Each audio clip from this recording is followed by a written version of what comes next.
रूसी राष्ट्रपति ने यूरोप को दे दी चेतावनी अपने एसेट्स पर। अगर हमारे एसेट्स को बेचा तो तुम्हारा फंड भी जब्त कर लिया जाएगा और सारी संपत्ति बेच दी जाएगी। व्लादिमीर पुतिन की यूरोप को खुली चेतावनी। जी हां दोस्तों, रूस और यूक्रेन की जंग को चलते हुए 3 साल हो गए हैं और ये जंग चल रही है क्योंकि यूरोपियन यूनियन नाटो का एक्सपेंशन कर रहे हैं और यूक्रेन को भी नाटो का मेंबर बनाना चाहते हैं, यूरोपियन यूनियन का मेंबर बनाना चाहते हैं। लेकिन रशिया इस जंग के अंदर कहता है कि नाटो का एक्सपेंशन मत करो, यूक्रेन को नाटो के अंदर एंट्री मत दो। लेकिन दोस्तों, हालात और जिस तरीके से माहौल क्रिएट किया जा रहा है वो इसके अनुसार बन नहीं रहा है और यही कारण है कि ये एक जंग चल रही है। हालांकि इस जंग को रोकने के लिए अक्सर एक प्रयास हुए हैं, लेकिन ये सारे प्रयास विफल रहे हैं क्योंकि व्लादिमीर पुतिन के साथ साथ यूक्रेन के राष्ट्रपति जेलेंस्की मान नहीं रहे हैं।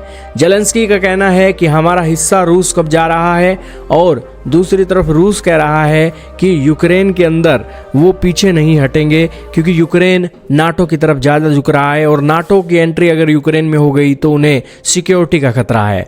यही एक लड़ाई है और यही एक सेटलमेंट हो नहीं पा रही है। लेकिन सारी दुनिया को दोस्तों इन्होंने लड़ाई का घर बना रखा है वेस्टर्न कंट्रीज़ ने, क्योंकि वेस्टर्न कंट्रीज़ भारत के ऊपर प्रेशर क्रिएट करती हैं कि आपको रूस से तेल नहीं खरीदना है और अब रूस की संपत्ति को यूरोप में जब्त करने की बातें आ रही हैं। यही कारण है कि रूस ने यूरोपियन यूनियन की इस योजना का मुकाबला करने के लिए अपनी देश के अंदर विदेशी संपत्तियों को राष्ट्रीयकृत कर उन्हें तुरंत बेचने का रास्ता खोलने की बात बोली है। व्लादिमीर पुतिन ने मंगलवार को एक आदेश पर हस्ताक्षर किए जिसके तहत सरकारी स्वामित्व वाली संपत्तियों की बिक्री के लिए विशेष प्रक्रिया लागू की जाएगी। सरकार से जुड़े सूत्रों के अनुसार यह कदम पश्चिमी देशों द्वारा रूस की विदेशों में फ्रीज की हुई संपत्तियों को जब्त करने की आकांक्षा के जवाब में उठाया गया है। सूत्र ने कहा कि यदि यूरोप रूस की संपत्तियों को जब्त करने की दिशा में आगे बढ़ता है तो मॉस्को भी समान कार्रवाई करेगा। आदेश पर हस्ताक्षर करने के साथ पुतिन यूरोपीय देशों को खुली चेतावनी दे दी है कि अगर वे रूस के फ्रीज किए हुए फंड को जब्त करेंगे तो रूस भी अपने देश में मौजूद उनकी संपत्तियों को बेच देगा।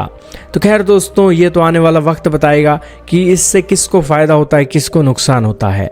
लेकिन आज रूस और यूक्रेन की जंग से सारी दुनिया एक नुकसान झेल ही रही है, चाहे यूक्रेन हो, चाहे रूस हो, चाहे भारत हो, चाहे यूरोप हो या फिर कोई और देश हो।